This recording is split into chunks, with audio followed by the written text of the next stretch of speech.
ऐसी कोई चीज नहीं है जो हम हासिल नहीं कर सकते, मगर इसको पाने के लिए बहुत कुछ करना पड़ता है। हमारा एक ही लक्ष्य होना चाहिए, पूरी तरह से इस पर समर्पित होना चाहिए, समय देना पड़ता है, मेहनत करनी पड़ती है, धैर्य रखना पड़ता है, सब कुछ करना पड़ता है। कुछ ही लोग इस मुकाम तक पहुंच पाते हैं, बाकी लोग हिम्मत हार जाते हैं और जीवन में कामयाब नहीं हो पाते। आइए शुरुआत करते हैं एक मजेदार छोटी सी कहानी से। पहले हम कहानी सुनेंगे, फिर बाद में एक वास्तविक घटना के बारे में जानेंगे।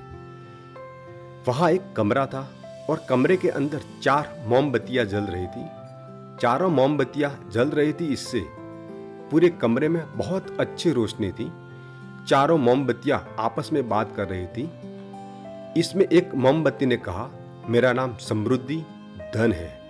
लोगों ने मुझे पाने के लिए पीछे मुड़कर नहीं देखा, और इसमें इस कोरोना की मार अब मुझे नहीं लगता कि मैं बच पाऊंगा। समृद्धि और धन की मोमबत्ती बुझ गई।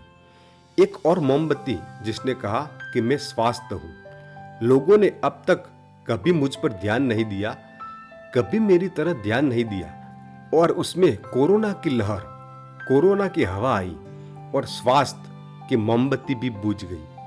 तीसरी मोमबत्ती बोली, मैं शिक्षा हूं, जो आज भी विद्यार्थियों एवं शिक्षकों के माध्यम बनाकर ज्ञानवर्धक है। इससे पहले कि ये कोरोना की हवा मुझे सताए, वह कुछ और कह पाता, शिक्षित मोमबत्ती भी बुझ गई। चारों में से 3 मोमबत्तियां बुझ गई। अभी जो एक ही मोमबत्ती जल रही थी, तो रोशनी बहुत धीमी थी। एक बच्चे ने कमरे में प्रवेश किया और देखा कि 3 मोमबत्तियां बुझी हुई थी। एक मोमबत्ती जो जलती है और उसकी वजह से रोशनी जितनी होनी चाहिए उससे कम है। वह बच्चा शिकायती स्वर में कहता है कि इस समृद्धि, स्वास्थ्य और शिक्षा पर मेरा भी अधिकार था।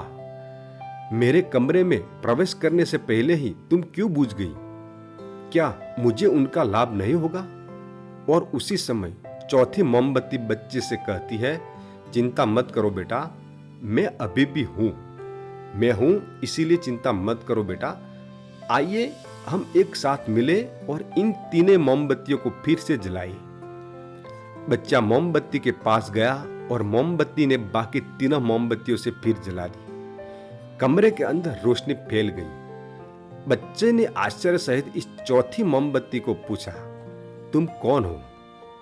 और फिर चौथी मोमबत्ती ने कहा, मैं आशा हूं। दोस्तों, जब तक हमारी उम्मीद जिंदा है, कोई हमारा कुछ नहीं बिगाड़ सकता। इस कोरोना ने हमारी समृद्धि छीन ली, हमारा स्वास्थ्य छीन लिया, हमारी शिक्षा भी छीन ली, लेकिन फिर भी उम्मीद का दिया जलता है और आशा की उसी मोमबत्ती के साथ हम यह सब फिर से प्राप्त करेंगे। ये खोखले शब्द नहीं है, मैं इसे वास्तविक घटनाओं के माध्यम से आपके सामने रखना चाहता हूं कि इतिहास में घटनाओं का अंबर है, जिन्होंने साबित कर दिया है कि अगर उम्मीद रूपी मोमबत्ती जलती होगी तो यह सब वापस आ जाएगा। मेरे पास आपको बताने के लिए एक केस स्टडी है। यह इंटरनेशनल घटना है।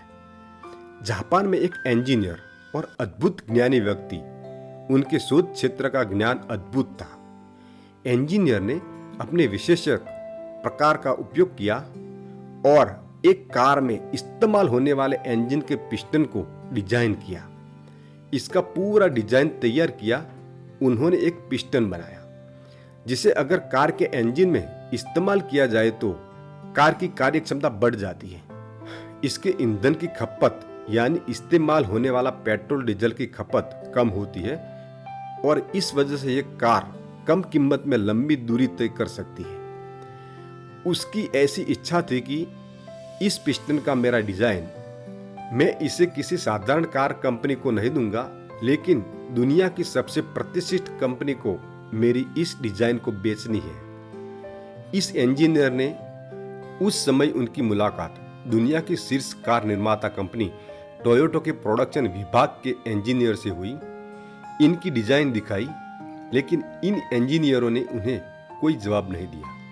इस आदमी ने अपनी कोशिशें नहीं छोड़ी।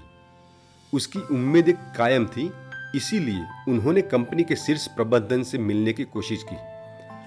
बहुत कोशिश की और अंत में एक सफल कंपनी के शीर्ष प्रबंधन से मुलाकात हुई। उन्होंने अपने स्वयं के पिस्टन का डिजाइन दिखाया, इसकी विशेषताओं को समझाया और शीर्ष प्रबंधन को एग्री किया। उनके डिजाइन को स्वीकार किया। शीर्ष प्रबंधन ने भी डिजाइन को स्वीकार कर लिया और इस इंजीनियर को पिस्टन बनाने और आपूर्ति करने का आदेश दिया। उसका सपना सच हो गया। इसका सपना था कि मेरे डिजाइन किया हुआ पिस्टन दुनिया के शीर्ष कार निर्माता द्वारा उपयोग किया जाने का सपना अब सच होने वाला है। उनके पास जो भी संपत्ति थी उन्होंने खुद ही बेच दी। जो भी पैसा आया उससे फैक्ट्री स्थापित कर दी और उत्पादन शुरू हुआ। अभी तो उत्पादन शुरू हुआ था और उसी समय भयानक भूकंप आ गया और यह कंपनी, यह फैक्ट्री पूरी तरह से ढल गई और सारी मेहनत पानी में। लेकिन अब क्या करें? आदमी ने हिम्मत नहीं हारी। उसने फिर कोशिश की।